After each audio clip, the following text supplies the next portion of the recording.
سلام الكبيدات، نتمنى تكونوا بخير وعلى خير. مرحبا بكم في لا فيديو ديال اليوم اللي غادي نشارك معكم فيه واحد الفكره اللي غزاله بزاف وغادي تستافدوا منها الكثير. هذه الفكره هذه هي عباره عن بديل السيرو ديال الفرماسيان اللي كيصلح للكحه. فكيف كتعرفوا وقت البرد العديد من الناس مرض بالكحه وبالسعال، فهاد الوصفه ديال جداتي اللي كنشكرها جزيل الشكر كتكون مزوج ديال المكونات اللي هما اللفت هاد الداير هذا وسكر كلاصي. فنخليكم مع الطريقه. والطريقه هي اني غادي نخوي مزيان هاد اللفته من الداخل كيف غادي تشاهدوا معايا.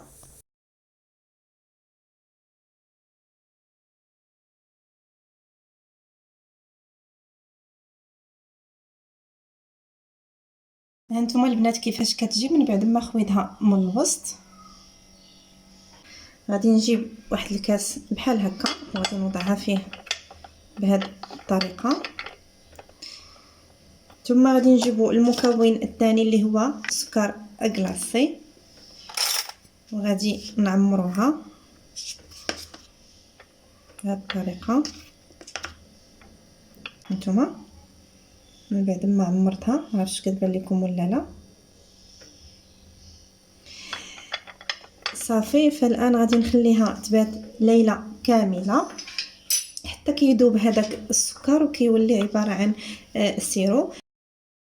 ومن بعد ما كتبات ليله كامله كنحصلوا على السيرو، بديل السيرو ديال الفرماسيا اللي كيصلح للكحه كيف قلت لكم.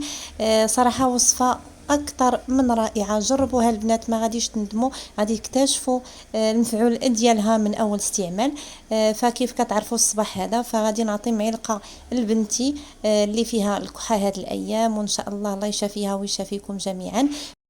كنعاود ليها واحده اخرى قبل ما تنعس. نتمنى الوصفه تعجبكم، ما تبخلوش عليا بدعواتكم.